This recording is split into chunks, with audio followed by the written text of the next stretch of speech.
The Arezzo family. 900 years of history. It's an incredible and fascinating story. A story replete with knights, conquests, nobility, rebellions, accomplishments, intrigue, heroism, and even tragedy. A story that is inextricably intertwined with that of Sicily, the largest island in the Mediterranean, in which, because of its strategic importance, was invaded, ruled, and influenced by a score of foreign cultures. And through those 900 years of political and cultural upheaval, the Arezzo family not only survived, but thrived. This video will attempt to tell you a little bit about that Arezzo story and how those of us with Arezzo blood are connected to it all. I hope you enjoy. Perhaps before we start, I should introduce myself and tell you what motivated me to put together this video. My name is Joe Albanese, and while I don't carry the Arezzo name, I am proud to be one of the 14 cousins, as we call ourselves, the children of the 8 siblings that traveled to America from Ragusa in the 1920s with their father, Giuseppe Arezzo, to continue the legacy of the Arezzo family here in this country. That's my mother, Maria, youngest of the siblings, born in Ragusa in 1920. She made the trip over to America as a 6-year-old. She would have been 100 years old this year, as would my father, Giuseppe Albanese, or Joe as he was more commonly known, who was also born in 1920. Their centennial anniversary made me realize how little I knew of their lives. They both unfortunately died at early ages.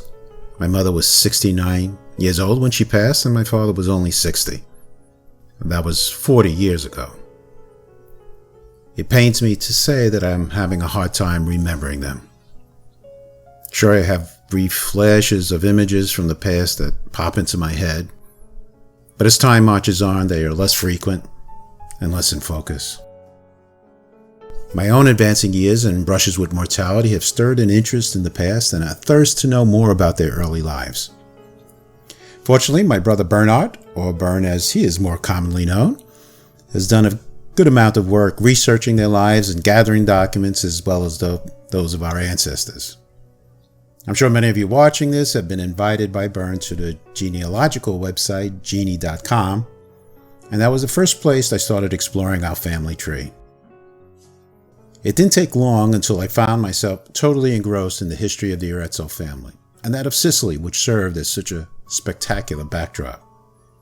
The more I explored, the more I knew I wanted to document some of that history and to be able to pass it on to future generations so that we never forget the past that has brought us here and what we are connected to. Before we go back 900 years, let's look at the more recent past. Exactly 100 years ago, 1920. What was going on in the world, and especially in Sicily, where Giuseppe Arezzo and his wife Agata Maria Francesca Vincenza lived in this house in Ragusa with their 8 children. 1920, that was the year the last sibling was born. As I told you previously, my mother Maria was born in August of that year. The oldest child, Constantina, or Aunt Connie as I knew her, would have been 12. Next in line was Rosalia, who would have been 10 years old. Next up was Ignazia, or Ina, who would have been 8 years old. Then we have our first male, Giorgio, who would have been 6, followed by Salvatore, 4 years old, Federico, 2, Carmelo would have been a 1-year-old. And then there's my mom, Maria, who was born in August of 1920. You can see there was also another child, Giorgio, born in August of 1909 and died 8 months later in April of 1910. So their ages in 1920 would have been 12, 10, 8, 6, 4, 2, 1, and a newborn. Now that's spacing your kids out with precision. Now Sicily after World War I, and much like Europe, was suffering tremendously economically with hyperinflation, wiping out life savings, unemployment, and widespread poverty. Politically, Mussolini and the fascists were on the rise, gaining power, and the mafia was widespread in Sicily and at its very strongest during this period, squeezing rich and poor alike. Meanwhile, in the United States, things couldn't have been more different. Prosperity was on the rise, social change was in the air, America was coming into its own as a great power. It seemed like the beginning of something, not the end of something, as it must have felt like in Sicily. So in 1923, when tragedy struck the Arezzo household, with the unexpected and sudden death of Agatha, it's not hard to understand why Giuseppe made the decision to take his family to America and plant the Arezzo name on this side of the Atlantic. We know Giuseppe had made at least one trip to America alone in 1921. Whether that was related to his import business or whether he was contemplating moving to America at that time, we can only speculate. He did have a brother, Federico, that had emigrated to America in 1914 and was living in Brooklyn. By the way, Federico was one of 10 brothers and sisters of Giuseppe. As you can see, the first Giuseppe died in his first year. Another sibling died at age 3, one at 17, another at 20. Unfortunately, Giuseppe was no stranger to tragedy. In July of 1925, Giuseppe took his 4 oldest children, Connie, Leah, Ina, and George, and boarded the SS Duilio out of Naples, bound for New York City. Giuseppe and his children entered the United States under his treaty trader status. A treaty trader visa was someone who was coming to the United States to engage in substantial trade in services and/or technology. Giuseppe was engaged in the food import business and must have qualified under those criteria. Neither he nor the children had visitor visas, and that becomes important a little later in the story. Giuseppe brought the 4 youngest children, Sal, Fred, Carl, and Maria, to America 2 years later, in April of 1927. The 1930 census indicates that the entire Arezzo family lived at 2127 83rd Street in Brooklyn. And here we see on the 1930 census Beatrice Arezzo. That's BG as we used to call her. Giuseppe married Beatrice Gallo on May 28, 1928. Perhaps these 2 fuzzy photos of some of the siblings were taken at that address. Here is a better photo when they were a little older. And when I look at this photo, I try to think what it was like for them, what their lives were like. Well, we can get a little hint by looking at some newsletters that we have of the Junior League of the Society of the Children of Ragusa, which was a social organization founded by Giuseppe in 1934 and which grew to over 400 members.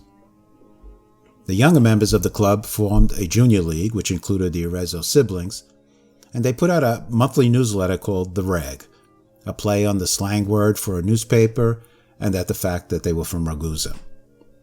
The Arezzo siblings were very active members of the junior league, and there are frequent references to them, usually in a good-natured ribbing sort of way, which to be one of the main staples of the newsletters. Here you can see both Connie and my mother Mary being mentioned. Connie, who was the oldest sibling, would have been 29 years old at the time, and my mother 17. Just think about that for a moment. 8 brothers and sisters spanning a decade in age, all hanging out together in the same social group, watching out for each other, taking care of each other.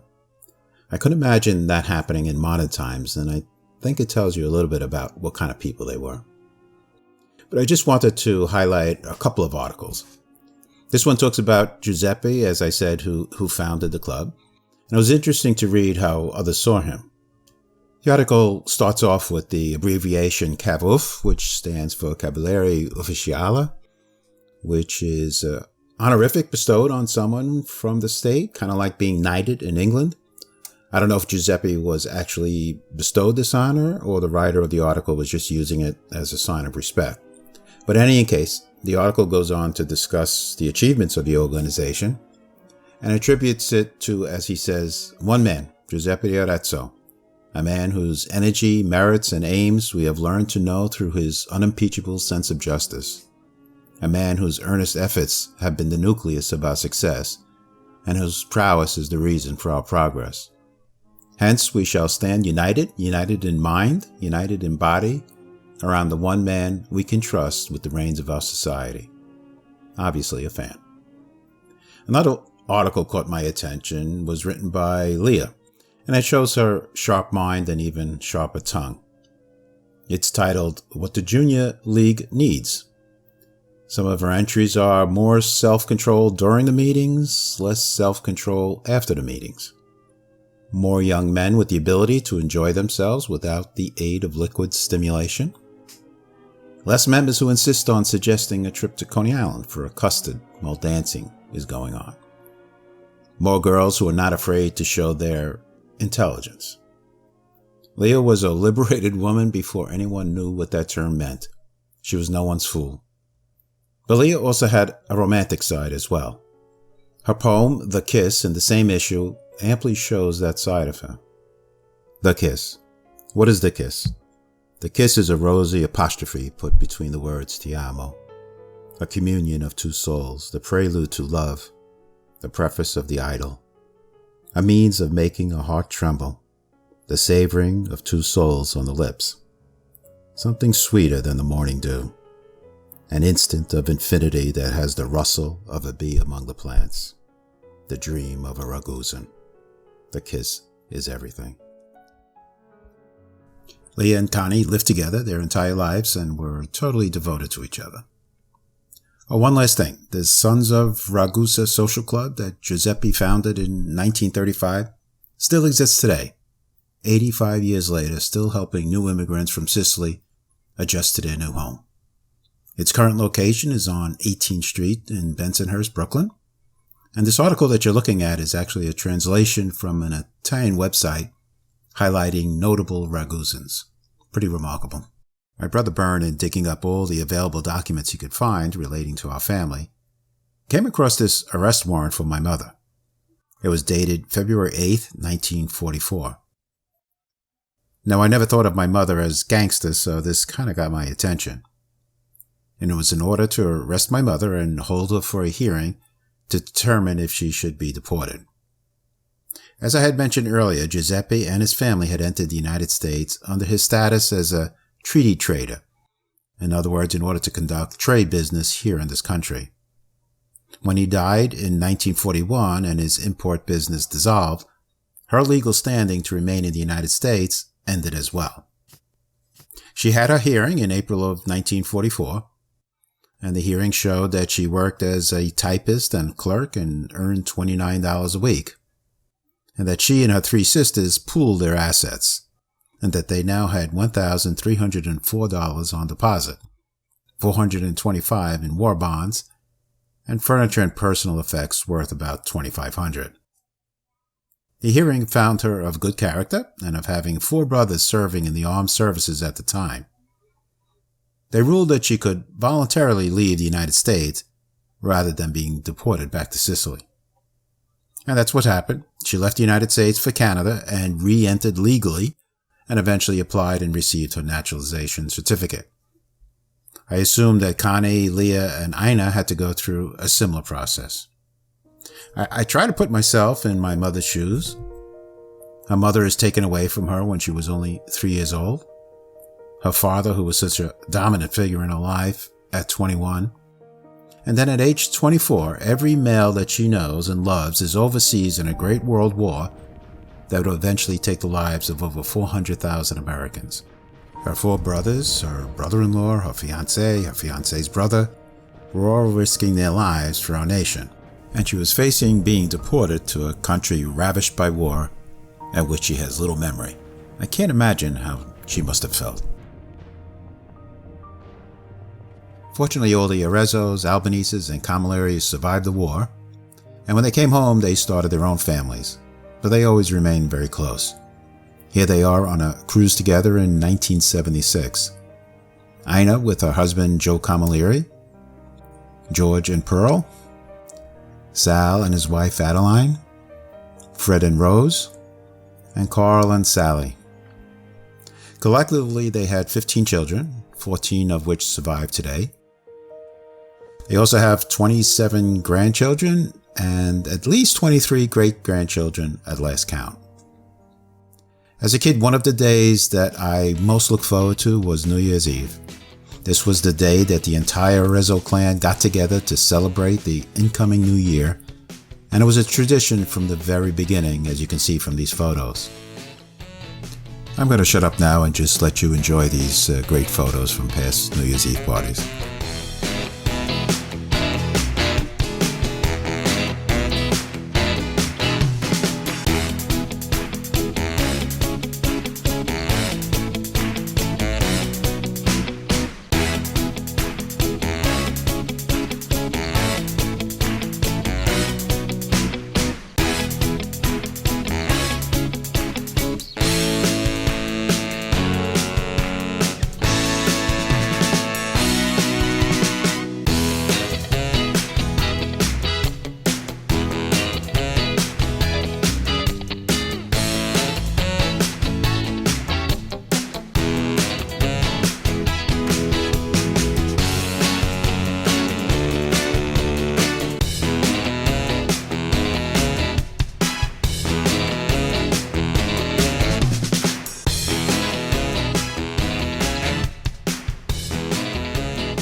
Well, that was fun, wasn't it?